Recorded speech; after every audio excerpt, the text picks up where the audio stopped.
లోక్సభ ఎన్నికలు ముంచుకొస్తున్న సమయంలో తెలంగాణలో 2 జాతీయ పార్టీల కన్నా ఎక్కువగా ఒత్తిడికి గురవుతోంది భారత రాష్ట్ర సమితి. 2018లో ముందస్తు ఎన్నికలకు వెళ్లడం వల్ల ఎలాంటి ప్లస్ పాయింట్లు ఉంటాయని కేసీఆర్ అంచనా వేసుకున్నారో ఇప్పుడు అసెంబ్లీ ఎన్నికలు ముగిసిన 3 నెలల్లో మళ్లీ పార్లమెంట్ ఎన్నికలు ఎదుర్కోవాల్సి రావడం అంతగా మైనస్ అవుతోంది.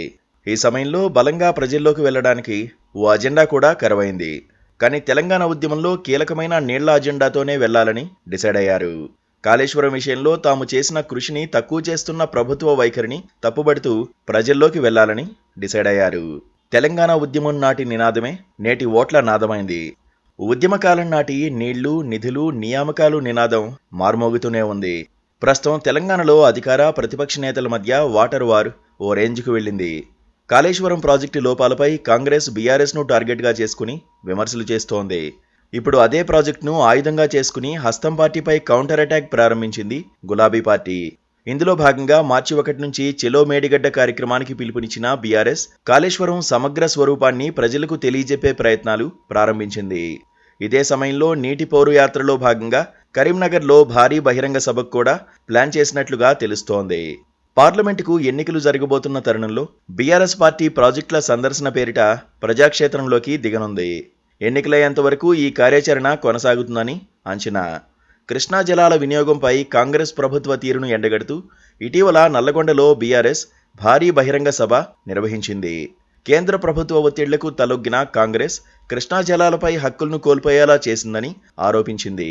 ఈ విషయంలో కాంగ్రెస్ వైఖరిని నిరసిస్తూ నీటి పౌరయాత్రలకు పిలుపునిచ్చింది బీఆర్ఎస్ ప్రభుత్వం అధికారంలోకి వచ్చిన తర్వాత అత్యంత ప్రతిష్టాత్మకంగా కాళేశ్వరం ప్రాజెక్టును పూర్తి చేసింది.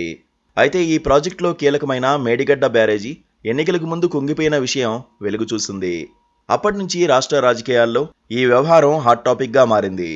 ఈ క్రమంలో రాష్ట్రంలో అధికారంలోకి వచ్చిన కాంగ్రెస్ పార్టీ బీఆర్ఎస్ వైఖరిని ఎండగట్టేందుకు అసెంబ్లీలో సాగునీటి ప్రాజెక్టులపై శ్వేతపత్రం విడుదల చేసింది. కాళేశ్వరం ఓ విఫల ప్రాజెక్ట్. ఈ విషయాన్ని ప్రజలకు తెలియజెప్పాలి అన్నారు సీఎం రేవంత్ రెడ్డి. ఎమ్మెల్యేలు, ఎమ్మెల్సీలతో మేడిగడ్డ ప్రాజెక్టును సందర్శించిన సీఎం రేవంత్ రెడ్డి బ్యారేజీలోని లోపాలను ఎత్తిచూపారు. కాళేశ్వరం ప్రాజెక్ట్ అంటే మేడిగడ్డ మాత్రమే కాదని, ప్రాజెక్టులో ఇది ఒక బ్యారేజీ మాత్రమేనని చెబుతోంది బీఆర్ఎస్.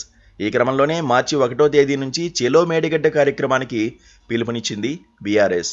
150 నుంచి 200 మంది బీఆర్ఎస్ ప్రతినిధులతో మేడిగడ్డను సందర్శించి వాస్తవాలను ప్రజలకు వివరిస్తామని ప్రకటించారు పార్టీ వర్కింగ్ ప్రెసిడెంట్ కేటీఆర్. అంతేకాదు తమ వెంట సీఎం రేవంత్ రెడ్డితో పాటు మంత్రులు, కాంగ్రెస్ నేతలు ఎవరైనా రావచ్చని పిలుపునిచ్చారు. కానీ కేసీఆర్ను తీసుకెళ్లాలని కాంగ్రెస్ కౌంటర్ ఇచ్చింది. కాళేశ్వరం ప్రాజెక్టులో అవినీతి కారణంగానే ఈ పరిస్థితి తలెత్తిందన్న విమర్శలు చేస్తున్న ప్రభుత్వం ఎలాంటి విచారణైనా జరుపుకోవచ్చని ప్రకటించింది బీఆర్ఎస్. మేడిగడ్డలో కొంత భాగం దెబ్బతిన్నప్పటికీ నీటిని ఎత్తిపోసే అవకాశం ఉంటుందన్న గులాబీ పార్టీ ప్రభుత్వం దానిపై దృష్టి పెట్టాలని హితవు పలుకుతోంది. గోదావరి జలాల వినియోగంపై చేపట్టనున్న నీటి పౌరు యాత్రలో భాగంగా మార్చి 10న కరీంనగర్లో భారీ బహిరంగ సభ నిర్వహించేందుకు సిద్ధమైంది. ఈ సభ ద్వారా పార్లమెంట్ ఎన్నికల ప్రచార శంఖారావాన్ని పూరించనున్నారు బీఆర్ఎస్ అధినేత కేసీఆర్. కాళేశ్వరం ప్రాజెక్టు గురించి ప్రజల్లోకి తీసుకెళ్లేలా దశలవారీ కార్యక్రమాలకు పిలుపునిచ్చింది. మేడిగడ్డ తర్వాత మిగతా బ్యారేజీలు, రిజర్వాయర్లను కూడా సందర్శించేందుకు ఏర్పాట్లు చేశారు. ఎలా చూసినా బీఆర్ఎస్ ఈసారి నీళ్లతో ఓట్ల పంట పండించాలని అనుకుంటోంది.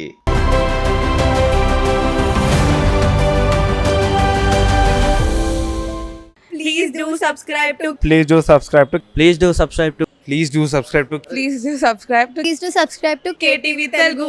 KTV Telugu. KTV Telugu. KTV Telugu. KTV Telugu. KTV Telugu. Please do subscribe to KTV Telugu.